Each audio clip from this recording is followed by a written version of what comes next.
नाज़रीन आदाब, खैर मकदम है आपका। आप देख रहे हैं जी सलाम। मैं हूं इमरान खान और लेकर हाजिर हैं हम सलाम दक्कन। और हैदराबाद में 11 साल पहले गोकुल चाट और लुम्बिनी पार्क में हुए दोहरे बम धमाका मामले में एनआईए की स्पेशल कोर्ट ने अपना फैसला सुना दिया है। अदालत ने 2 मुल्जिमों अकबर इस्माइल चौधरी और अनीक शफीक को कसूरवार ठहराया है, जबकि 2 मुल्जिमों फारूक शरफुद्दीन और मोहम्मद सादिक को बरी कर दिया गया है। जबकि 3 मुल्जिमों रियाज भटकल, इकबाल भटकल और आमिर रजा खान अब भी फरार हैं। इन धमाकों में 42 लोगों की मौत हो गई थी और 50 से ज्यादा लोग जख्मी हो गए थे। इस मामले के 4 मुल्जिमों पर इंडियन मुजाहिदीन से जुड़े होने का इल्जाम था।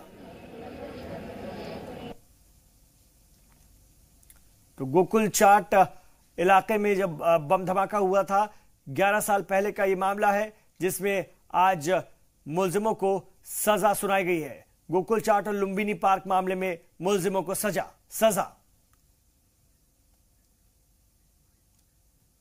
Today the morning judgment was announced and judge feel that the prosecution has proved their case against A1 and A2 and they plead guilty. Court convicted them, and regarding the sentence we will argue on Monday. What are the names, sir? Convicted names? Anik Shafiq Syed, Akbar Ismail Chaudhary. They are A1 and A2, right? Yes. And what are the? How many are acquitted? So A5, A6 are acquitted. 2 persons are acquitted. What are the names, sir? Names and Farooq Sharfuddin Tarkash. Farooq Sharfuddin Tarkash and Sadiq Ismail Sri. So, sir, moreover, there are 2 more accused, or else one more accused. No, that is a different. That is a different case. That is another SC 495 of 2013.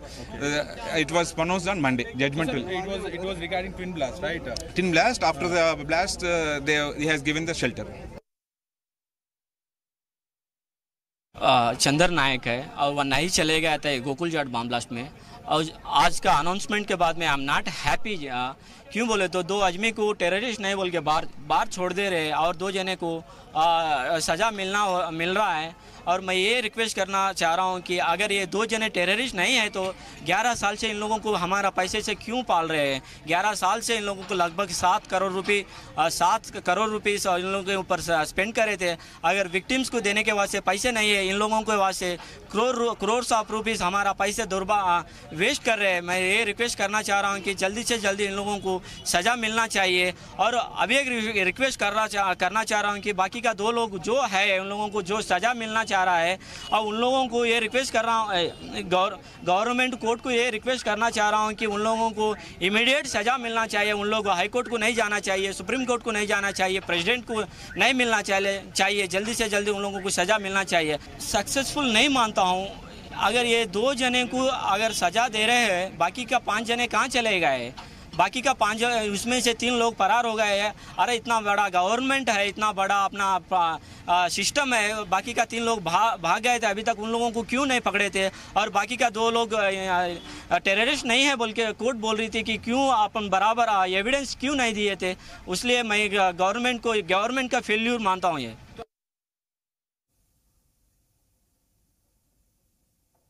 और इस पूरे मामले पर AIMIM सदर असदुद्दीन ओवैसी का क्या कहना है, आइए सुनते हैं। 25 अगस्त 2007 को जो बम ब्लास्ट हुआ था लुम्बिनी पार्क में और गोकुल चाट में, जिसमें 42 लोगों की जान चले गई, 55 से ज़्यादा लोग ज़ख्मी हुए। ये जो 2 एक्यूज को आज कोर्ट ने रिहा करवा दिया और वो 9 साल जेल में थे। अब ये कोई नहीं बता सकता कि उनके 9 साल का क्या होगा। तो मगर इससे एक बात साफ हो गई कि जो लोग जिनकी जानें चलेंगी, उनके परिवार के लोग, उनके ख़ानदान के लोगों के लिए तो इंसाफ नहीं हुआ। वो आज भी इंसाफ के लिए तड़प रहे हैं। तो ये एक बड़ी अजीब व गरीब एक क्या बोलना चाहिए हालात हैं। और हम उम्मीद करते हैं कि तहक़ीक़ात एजेंसी सही तहक़ीक़ात करेंगे।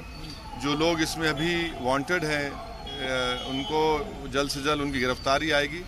और गैर ज़रूरी के गिरफ्तारी के नाम पर किसी को गिरफ्तार ना किया जाए, बल्कि ये टेररिस्ट बम ब्लास्ट है और उन लोगों को सजा मिलनी चाहिए। तो मीर मेहंदी बाकरी इस वक्त हमारे रिपोर्टर हैदराबाद से फोन लाइन पर हमारे साथ हैं, उनसे बात करेंगे।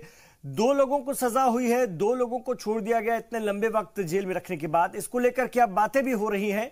क्या इसको लेकर के आगे की बात कर रहे हैं? जिन लोगों को सजा हुई है उनका क्या कहना है? आगे कोर्ट में वो जाएंगे? और जो लोग इस केस को लड़ रहे थे, क्या वो मुतमईन है इस इंसाफ से? ये एक बहुत बड़ा मामला ठहर गया है आपके सवाल का। यहाँ पर जो लोग, मुझे अच्छा याद है 2007 में सबसे पहले इसे बम ब्लास्ट को मैंने ही कवर किया था, गोकुल चाट लुम्बिनी पार्क का। उस वक्त वो लोग आज मुझे मिलकर कह रहे थे ये इंसाफ नहीं है। वो इस इंसाफ से अभी नहीं है, क्योंकि जिन्होंने ब्लास्ट किया पुलिस ने उन्हें पकड़ा, उनके खिलाफ एविडेंस भी दिया, उसके बाद भी ये 2 लोग छूट जाते हैं। अगर ऐसा होता है तो शायद हमें पूरा मुतमईन, जो लोग हमारे बम ब्लास्ट में मर गए हैं, ये उनको श्रद्धांजलि नहीं की जाती, हमें ये इंसाफ नहीं मिलेगा। उन लोग ये बात तय कर चुके हैं कि वो लोग इस जजमेंट के खिलाफ हायर कोर्ट जाएंगे। इधर इनके वकील कहते हैं हम भी हायर कोर्ट जाएंगे।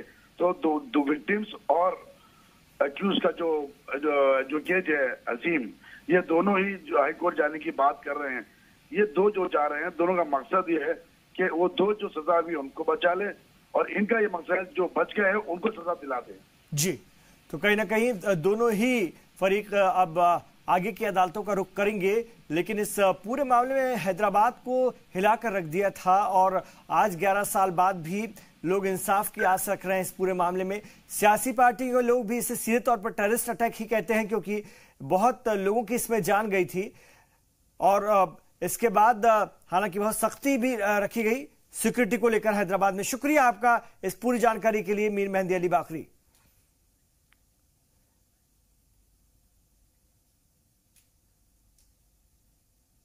तो आइए आपको दिखाते हैं कि इस दोहरे ब्लास्ट का ये पूरा मामला क्या था।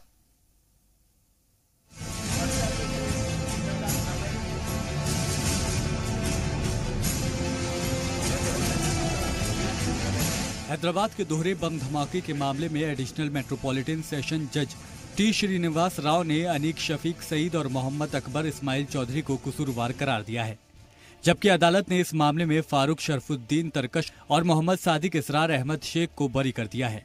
इस मामले में 5वें मुल्जिम तारिक अंजुम की सजा पर फैसला अदालत 10 सितंबर को करेगी। तेलंगाना पुलिस की काउंटर इंटेलिजेंस ब्रांच ने मामले की जांच की और 5 मुल्जिमों को गिरफ्तार किया था। इन सभी पर इंडियन मुजाहिदीन के मुबैना दहशतगर्द होने का इल्जाम लगा था। एजेंसी ने 5 मुल्जिमों के खिलाफ 4 चार्जशीट दायर की थी और 2 फरार मुल्जिमों रियाज भटकल और इकबाल भटकल को भी नामजद किया था। गिरफ्तार 5 मुल्जिमों को 27 अगस्त को चेरालापल्ली सेंट्रल जेल से वीडियो कॉन्फ्रेंसिंग के जरिए अदालत के सामने पेश किया गया था, जहां वो अभी भी कैद हैं। 5 मुल्जिमों के खिलाफ चल रहे मुकदमे को इस साल जून में नामपल्ली अदालत से मुंतकिल करके चेरालापल्ली सेंट्रल जेल के अहाते में अदालत लगाई गई थी। दोहरे धमाके और दिलसुख नगर इलाके में फुट ओवर ब्रिज के नीचे से एक बम मिलने के ताल्लुक में मुल्जिमों पर आइन की दफा 302 और दीगर दफात और धमाका खेज मादा रखने के खिलाफ दफात के तहत इल्जामात लगाए गए हैं। तारिक अंजुम पर विस्फोट के बाद दीगर इल्जामात को पनाह देने का इल्जाम है। मशहूर रेस्टोरेंट गोकुल चाट के पास हुए धमाके में 32 लोगों की जान चली गई थी और 47 जख्मी हुए थे, जबकि रियासती सेक्रेटेरिएट से लगे लुम्बिनी पार्क के ओपन एयर थिएटर में हुए विस्फोट में 12 लोगों की मौत हो गई थी और दीगर 21 जख्मी हुए थे। ब्यूरो रिपोर्ट, जी मीडिया। तो सलाम दक्कन में अभी इतना ही, लेकिन जी सलाम पर खबरों का ये सफर जारी है। आप रहिए जी सलाम के साथ।